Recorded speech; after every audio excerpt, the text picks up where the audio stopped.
आपसे एक प्रश्न पूछता हूँ, दुनिया की सबसे महंगी जमीन कहाँ बिकी? लंदन में, पेरिस में, न्यूयॉर्क में? उत्तर है भारत के पंजाब राज्य में, जहाँ मुगलों के दीवान टोडरमल जी जैन ने मुगलों से ही सिखों के 10वें गुरु गोविंद सिंह जी के लिए 4 गज भूमि 780 किलो सोना 780 किलो सोना मतलब 400 करोड़ रुपए में खरीदी। घटना हजारों वर्ष पुरानी नहीं, कुछ ही समय पहले की है। जब गुरु गोविंद सिंह जी के परिवार पर संकट आया तो एक जैन व्यक्ति ने असाधारण मानवता दिखाते हुए गुरु गोविंद सिंह जी के लिए अपना सब कुछ त्याग दिया। और त्यागने के बाद गुरु साहिब से क्या कहा, दीवान टोडरमल जी जैन के वो शब्द आपको रुला देंगे। इस अद्भुत मानवता ने दीवान टोडरमल जी जैन को सिखों के इतिहास में अमर कर दिया। लेकिन उस समय गुरु साहिब के परिवार पर ऐसा क्या संकट आया कि टोडरमल जी जैन ने जैन होते हुए अपना सब कुछ मानवता के लिए न्यौछावर कर दिया? क्यों उन्होंने मुगलों से 4 गज भूमि 400 करोड़ में खरीदी थी?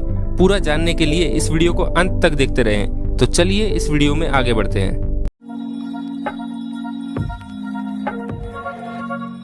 सिखों के 10वें गुरु गोविंद सिंह जी का परिवार आनंदपुर साहिब त्यागने के बाद सरसा नदी के किनारे बिछड़ गया। गुरु गोविंद सिंह अलग हो गए और उनकी माता गुजरी माता सहित दोनों बेटे बाबा जोरावर सिंह व बाबा फतेह सिंह अलग हो गए। उस समय उनके दोनों साहिबजादों की उम्र मात्र 9 वर्ष व 6 वर्ष थी। गुरु साहिब से बिछड़ने के बाद माता गुजरी व दोनों साहिबजादों को उनका नौकर गंगू अपने गांव ले गया। गंगू ने सरहिंद के मुगल फौजदार वजीर खां से इनाम लेने के लालच में सारी खबर उसे बता दी। इसके चलते साहिबजादों को बंदी बनाकर सरहिंद फौजदार नवाब वजीर खां की कचहरी में पेश किया गया। नवाब ने उन पर इस्लाम कबूल करने का जोर बनाया, लेकिन गुरु गोविंद सिंह जी के छोटे साहिबजादे बाबा जोरावर सिंह व बाबा फतेह सिंह ने इस्लाम नहीं कबूलते हुए शहीद होना ठीक समझा। तो मुगल फौजदार नवाब वजीर खान ने साहिबजादों को जीवित ही दीवार में चिनवा दिया। जब माता गुजरी को इस दुखद घटना का पता चला तो वे इस सदमे को झेल न पाई और उनकी भी मृत्यु हो गई। माता गुजरी व दोनों साहिबजादों के पार्थिव शरीर के दाह संस्कार करने के लिए वहाँ कोई नहीं था। गुरु परिवार पर इतने संकट के बावजूद हर किसी ने मुगलों के डर से स्वयं को पीछे हटा लिया। तब जैन रत्न टोडरमल जी जैन ने अपना फर्ज निभाते हुए गुरु साहिब के प्रति जो वफादारी निभाई उसने उन्हें सिख इतिहास में अमर कर दिया। दीवान टोडरमल जी जैन धर्म में बड़ी आस्था रखते थे। उन्होंने वजीर खां से साहिबजादों के पार्थिव शरीर की मांग की और वह भूमि जहां वे शहीद हुए वहीं पर उनकी अंत्येष्टि करने की इच्छा प्रकट की। वजीर खां ने धृष्टता दिखाते हुए भूमि देने के लिए एक अटपटी और अनुचित मांग रखी।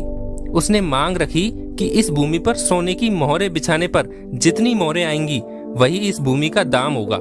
दीवान टोडरमल ने अपने सब भंडार खाली करके जब मोहरें भूमि पर बिछानी शुरू की तो वजीर खान ने धृष्टता की पराकाष्ठा पार करते हुए कहा कि मोहरें बिछाकर नहीं बल्कि खड़ी करके वर्टिकली रखी जाएं ताकि अधिक से अधिक मोहरें वसूली जा सकें। खैर, दीवान साहब ने अपना सब कुछ बेच बाच कर और मोहरें इकट्ठी की और 78,000 सोने की मोहरें देकर 4 गज भूमि को खरीदा ताकि गुरुजी के साहिबजादों का अंतिम संस्कार वहां किया जा सके।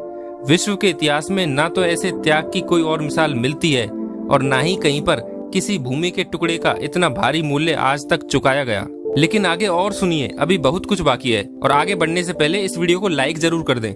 इसके बाद टोडरमल जी को वजीर खां के क्रोध का खामियाजा भुगतना पड़ा और उन्हें व उनके परिवार को उसी समय उनकी भव्य हवेली छोड़नी पड़ी और उन्हें गुमनामी में रहने के लिए पंजाब में ही कहीं छोड़ दिया गया। जब बाद में गुरु गोविंद सिंह जी को इस बारे में पता चला तो उन्होंने दीवान टोडरमल से कृतज्ञता प्रकट की और उनसे कहा कि वे उनके त्याग से बहुत प्रभावित हैं तथा उनसे इस त्याग के बदले में कुछ मांगने को कहा।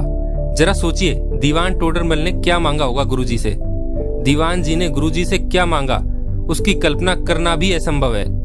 दीवान टोडरमल जी ने गुरु साहिब से कहा कि यदि कुछ देना ही चाहते हैं तो कुछ ऐसा कर दीजिए कि मेरे घर पे कोई पुत्र न जन्म ले और मेरी वंशावली वहीं मेरे साथ ही समाप्त हो जाए।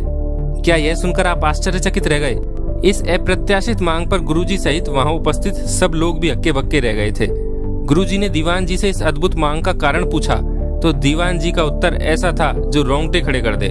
दीवान टोडरमल ने उत्तर दिया कि गुरुजी, यह जो भूमि इतना महंगा दाम देकर खरीदी गई और आपके चरणों में न्यौछावर की गई, मैं नहीं चाहता कि कल को मेरे वंश आने वाली नस्लों में से कोई कहे कि यह भूमि मेरे पुरखों ने खरीदी थी।